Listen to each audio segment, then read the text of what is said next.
In the mountains of Ethiopia, a king named Lalibela had a strange dream. He said, "We won't build churches. We will cut them from the earth."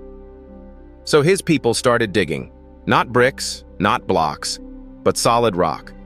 They didn't build on the mountain. They carved into it. 11 churches, each made from one huge piece of stone.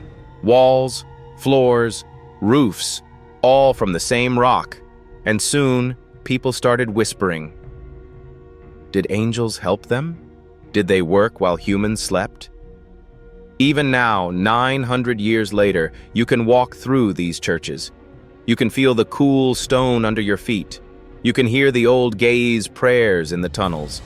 You can see what your ancestors built with their hands, their hearts, and maybe something more.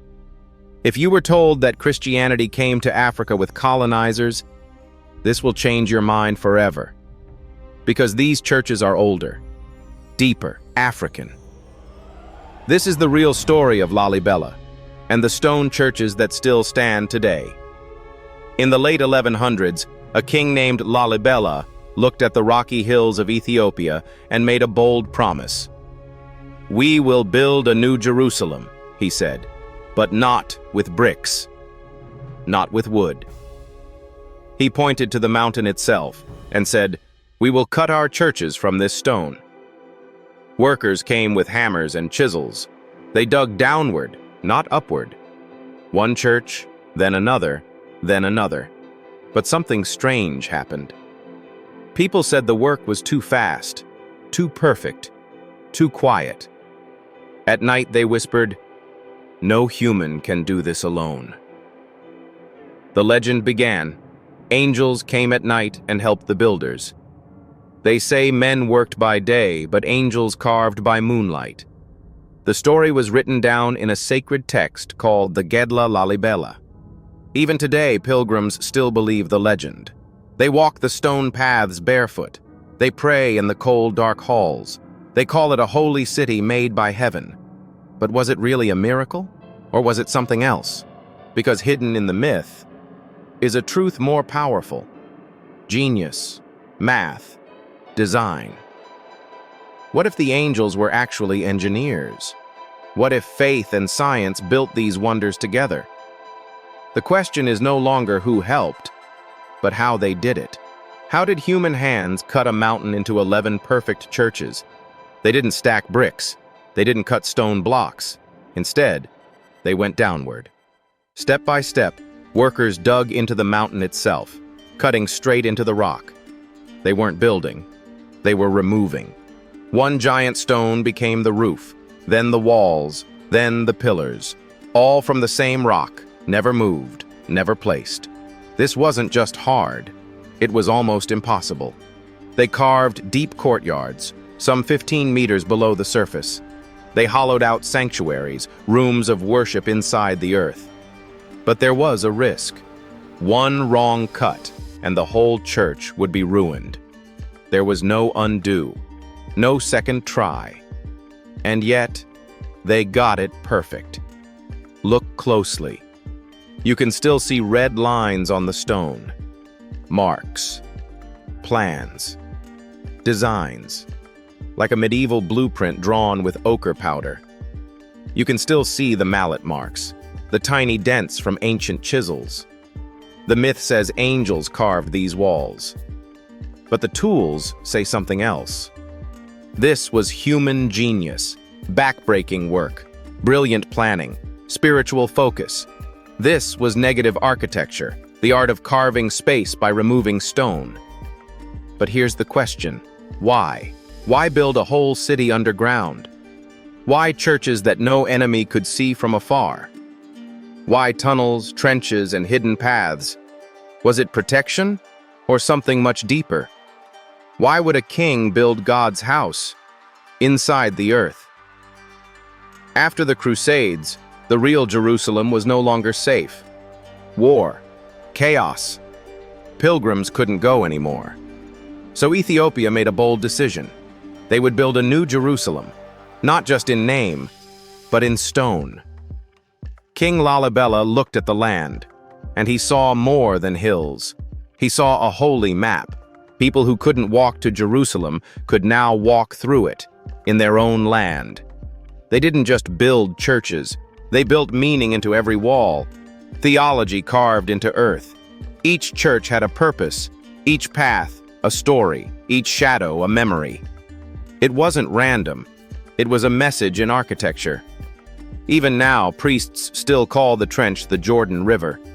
They cross it barefoot, just like pilgrims did in the Bible. But what exactly did they build? How many churches? How deep? How connected?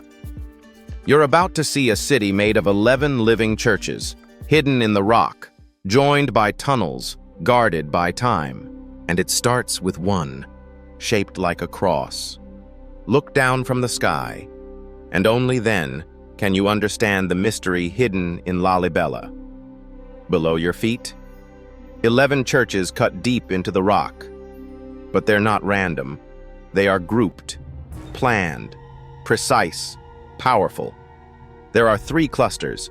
The northern group holds Bete Medhane Alem, the house of the Savior of the world, one of the largest monolithic churches on earth. Beside it, Bete Mariam, Bete Meskel, and more, each carved with purpose, each full of prayer. Then comes the eastern group. It holds Bete Emmanuel, Abba Libanos, tight spaces, long tunnels, rising chants. Farther away, alone, stands the western group. It holds just one church, but it is the most famous of them all, Bete Giyorgis, the Church of St. George, shaped like a perfect Greek cross, carved down into the earth. All 3 groups are connected by trenches, passageways, and spiritual meaning. Like a holy map, you can walk with your feet and feel with your soul. But here's the twist. From the ground, it looks like chaos. Only when you fly above, with a drone or a bird's wings, does the pattern appear. It's not just art, it's architecture with theology inside it. Some come to worship, some come to wonder. Pilgrims walk barefoot, tourists click photos. But whether for faith or fame, no one leaves unchanged. Still, one question haunts scholars. How old are these churches? What secrets lie in the stone itself? The answer might be hidden in the dust, the tools, and the missing pages of time. Are you ready to dig deeper? In the 1520s, a Portuguese priest named Francisco Alvarez rode through Ethiopia. When he reached Lalibela, he froze. He stared at the rock churches and could barely believe his eyes. He wrote, "It wearied me to write more, because it seemed no man would believe me." This wasn't a story. It was proof. The churches already stood, centuries old, carved in stone, long before any colonizer arrived. Alvarez described them in full detail, the tunnels, the crosses, the prayers echoing in the dark. He didn't build them. He just witnessed what Ethiopia had done. That was over 500 years ago, and still today, no one can look away. In 1978, the world made it official. UNESCO added Lalibela to its World Heritage List. Why? Because this place, carved by hand, guided by faith, is like nothing else on Earth. People come from every continent. Engineers shake their heads. Tourists whisper, "How did they do it?" And more importantly, when did they do it? Alvarez's words show the world did not bring Christianity to Ethiopia. It found it there, already carved in rock. Some still say angels built it, others trust the tools left behind.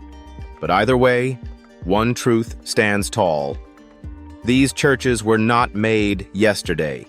They were already ancient when Europe showed up. So the next question is, can the stones themselves confirm the story? The stones of Lalibela are not silent. They still carry the scars of the men who shaped them. Archaeologists have found the proof.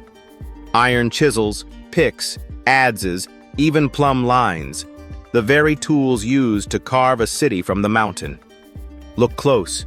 You'll see striations, long lines scratched into the stone. Each one is a signature of a worker whose name we'll never know. These aren't just ruins. They're a diary, written in stone by forgotten hands. And just like a sketchbook from the past, even the mistakes are still there. Crooked cuts, uneven walls, spots where the rock almost broke. The builders didn't hide them. They worked with them. They made beauty from flaw. But time never stops. Rain seeps through cracks. Drainage tunnels still try to do their job, but the battle is harder now. Erosion creeps in. And yet, when you look at the gutters carved in the roofs and the sumps cut to collect rainwater, you realize something shocking. These medieval builders had hydrology, water science, figured out. They weren't guessing. They had systems. And the stones still tell their story, if you know how to listen. So here's the real question. Are these just old ruins, or are they still alive? Do they breathe with prayer, echo with song? The stone churches of Lalibela are not museums. They are alive. Every morning, in every carved courtyard, the chant of gaze fills the air, just as it did 900 years ago. Pilgrims arrive barefoot. Some walk for days. Some carry children on their backs. Others come leaning on wooden staffs, guided by faith more than sight. They come for Timcat. They come for Mescal. They come to touch the walls and whisper prayers where angels were once said to build. And they find something waiting, not silence, but songs. Priests in white robes sing with drums and sistrums, blessing water, blessing the people, blessing the earth. Every step echoes on stone carved by hand. And even now, while UNESCO workers quietly shore up walls and tourists take photos from drones, worship never stops.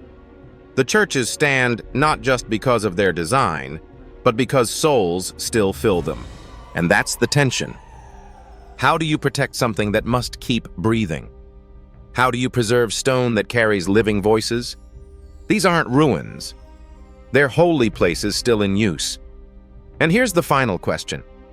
If this miracle of faith and engineering truly happened, what's the real truth behind it? Was it really just stone and sweat? Or something more? It all comes together here. The myths, the tools, the faith, the people. At Lalibela, nothing was just built. It was carved, cut downward into rock until churches stood where once there was only stone. 11 of them. Still standing, still used. After 900 years. Every tunnel, trench, and pillar is part of a story told without words. A story you can walk through, touch, pray inside. It's like time travel. The past and present breathing in the same space. So now, ask yourself, what does Lalibela demand we remember? And why has it stood so long, so proud, so holy, in the heart of Africa? It wasn't a myth. It wasn't a dream. It was Africa. Africa carved the impossible, not with magic, but with hands, with faith, with a vision so bold that even time couldn't erase it. At Lalibela, they didn't stack bricks. They didn't build up. They cut down, deep into the earth, turning stone into sacred space. This is not just architecture. It's a message in stone. Africa never waited for permission. It created, led, believed on its own terms. And 900 years later, those churches still stand, still echo with chants, still hold the weight of a people's faith. 900 years later, chants still rise in the courtyards of stone churches. They echo through tunnels where generations have walked barefoot, praying, remembering, and believing. Lalibela isn't just history. It's a living heartbeat carved into rock. A miracle you can see, touch, and even hear, if you listen close enough. This isn't just Ethiopia's treasure. It belongs to all of us, to the world. A gift of faith, engineering, and endurance that time could never bury. So if you felt wonder, if you saw beauty, if you learned something they never taught in school, subscribe now. Because we uncover more of these forgotten truths, these hidden histories carved deep into the bones of the past. Drop your thoughts below, and let the world hear the real story of Africa's wonder in stone.